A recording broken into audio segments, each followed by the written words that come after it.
Benvenuto! Welcome to Cherry Hill Home Cooking. My name is Mark. Today we're going to go back to my childhood in the 1970s and we're going to make a dish that my mother always served as a side dish. And it's called cheesy hash browns. Now, this would perfectly work as a side dish for breakfast. My mother always did it as a side dish for, maybe if we had chicken or meatloaf, just kind of something different than a baked potato or mashed potatoes or rice or something like that. I think because it's made with hash browns, and we Americans think of hash browns as a breakfast food, so that a lot of people might use this as a breakfast food. This is also very similar to a breakfast food from Cracker Barrel, the restaurant chain Cracker Barrel. Now, I think Wade and I have only eaten there once in all these years, and I don't really remember us having this. But anyway, so what we're going to need is we need some shredded hash browns. These ones weren't frozen, but if you get the frozen ones, they should be thawed, okay? So just simply shredded hash browns. We're going to need a couple cups of shredded cheese. Any kind of cheese you want. We happen to be using sharp cheddar tonight. I've used lots of different cheeses. You could use mozzarella. You could use Monterey Jack. Literally any type of shredded cheese you want. If you want to do it, give it a little Tex-Mex flavor, use a cheese that's blended with jalapeno peppers and stuff like that. I don't know where my mother got this recipe. I'm assuming it probably came on the back of a can of Campbell's condensed soup. We happen to be using cream of chicken because that's what my mother always used for this. But you can use cream of celery. I think that's one of there's two differences between this version and the version that Cracker Barrel makes. One is that I believe I've read that they use cream of mushroom soup and they don't use sour cream, but we're going to use some sour cream. So we're going to need a cup of sour cream. And then we're going to need a small onion. You're going to want roughly, half a cup, a little bit more is fine. I've got a half of medium-sized onion here. And then we need some seasoning. The Campbell's condensed soup is already pretty salty, and since we're going to use it in its, not dilute it with water or anything, I think that's got enough salt in it. I think it's one of those dishes, like with the dish that we made last video with the cream of, the condensed soup. I think it's already got enough salt in it. People can add salt at the table if they want. Then we need some garlic powder, some pepper, and I'm going to use a little bit of accent because my mother always used a little bit of accent in it. This is, of course, MSG. If for some reason you don't like to use that, scrap it. Maybe add a quarter of a teaspoon of salt. All right, so before we break and get everything else together, I had a knife here. I don't know what I did with it. Oh, I put it in the sink, I think. What do I do with my knife? Oh, I'll use this one. So we're going to just quickly dice up our onion. So I took half of the onion. I cut it in half. I peeled it. I left the little root end there. Sometimes it helps the onion stay a little bit together because we want not that big of pieces, because we're not going to saute this or anything. So yeah, I got a big knife and a little cutting board. But I had a little knife, and I don't know what I did with it. Anyway. All right, so that's about what we need. That'll break up a little bit more as we stir it up. Okay, and then the other thing I want to do is we're going to need a 9 by 13 or 12 by 9 baking dish. So this is essentially a casserole. Now, if you wanted to make this as a main course, like I said, my mom always used it as a side course, but you could brown up a pound of ground beef. Once you'll see as we go through the recipe, we'll put our potatoes down and then you just sprinkle the ground beef over it and then cover with the cheese.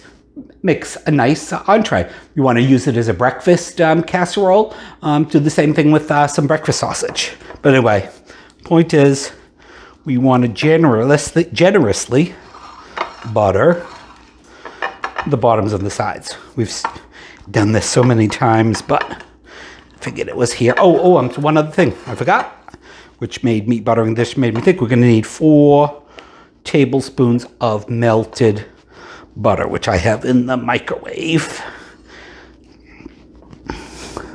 So you can use about a tablespoon in here. You want to butter it generously.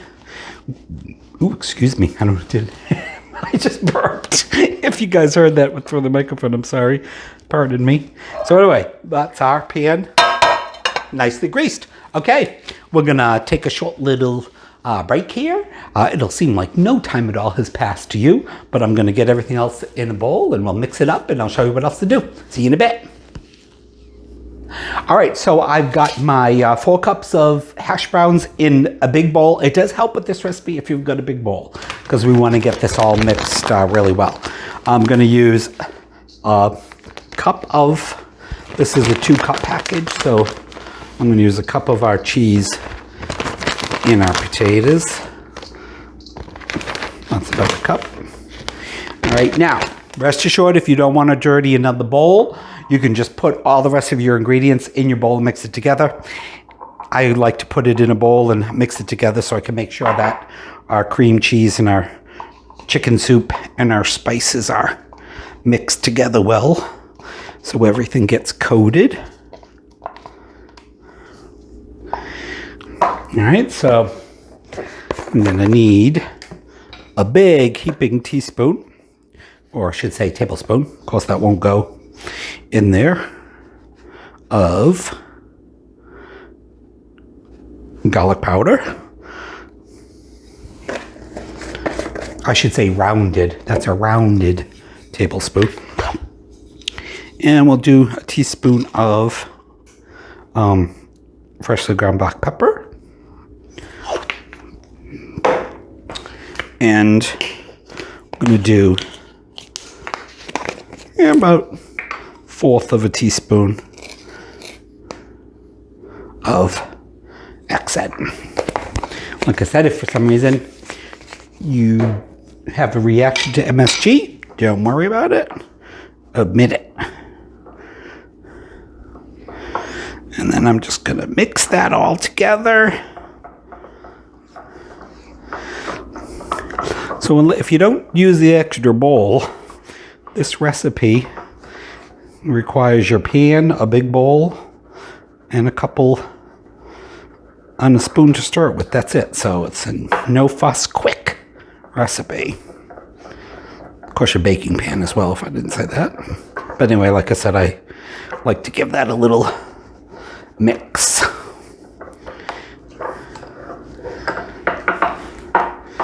So that way everything gets coated evenly. And we're just going to dump that all on there.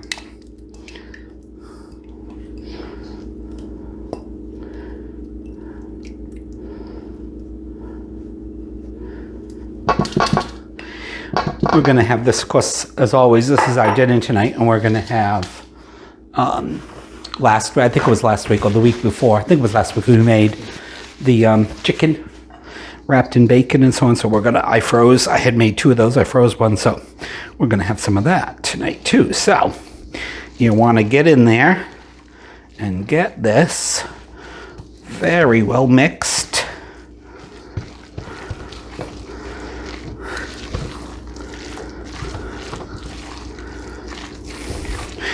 Now I'm going to make sure that every potato shaving gets a good amount of our, the counter gets a little bit. Oh, thanks, Wade. So that each potato shred gets coated in our cream cheese and our spices and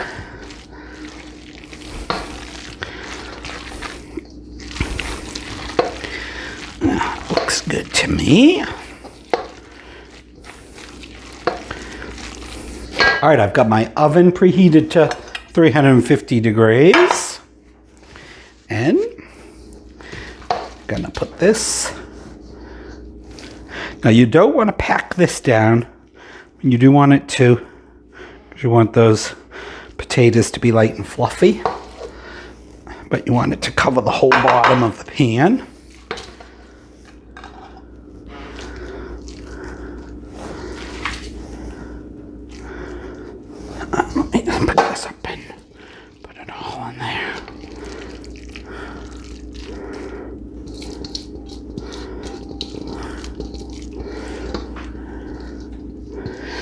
because that's how I would normally do it.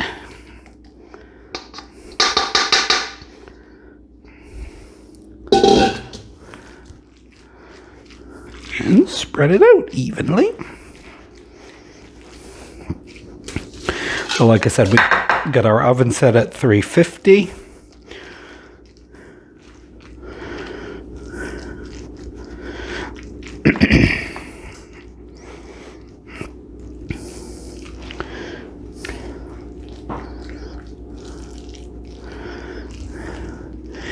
And get it in the sides because you're going to get that nice crispy cheesy sides.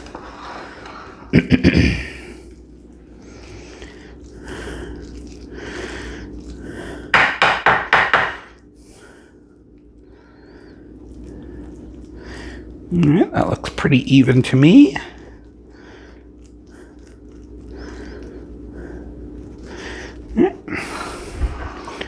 Isn't that easy? Alright, then we're going to take the rest of our cheese and sprinkle it over the top.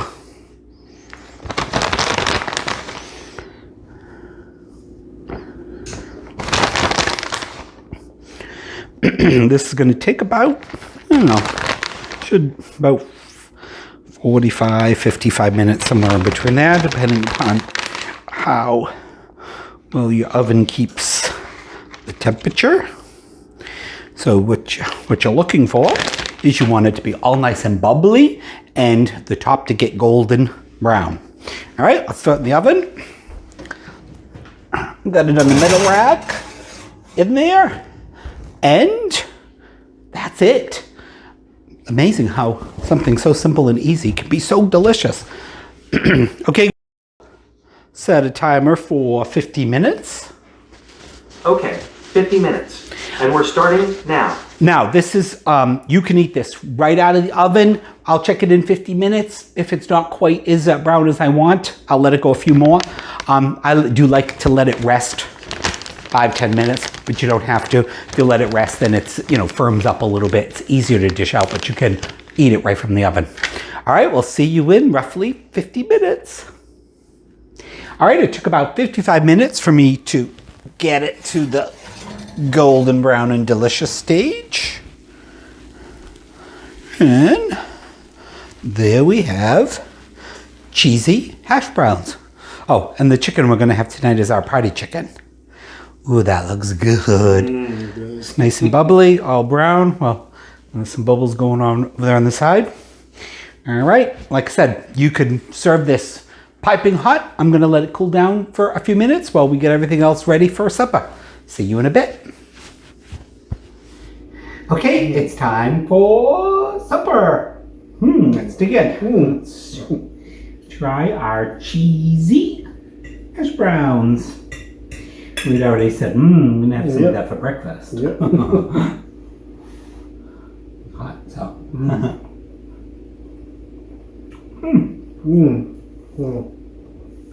Delicious. Tasty. You really taste the cheese and all that nice buttery goodness. And it's not low calorie, but it's delicious. And today is our cheat day anyway. Well, right. We've had 2 this week, but but no more. No. That was good. Very good. Delicious. Well, I hope you all enjoyed watching us make our supper tonight. I hope that you try this recipe. It's easy. It's convenient. You'll love it. That's all I got to say. Please like and subscribe. And check out cherryhillhomecooking.com. See you in the next video. Wow. Bye.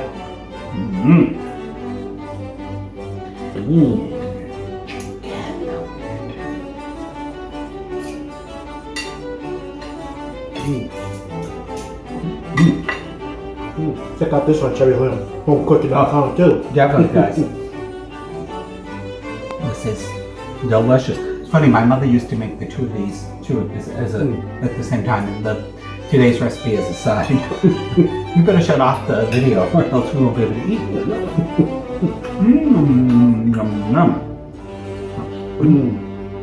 Delicious. Mm.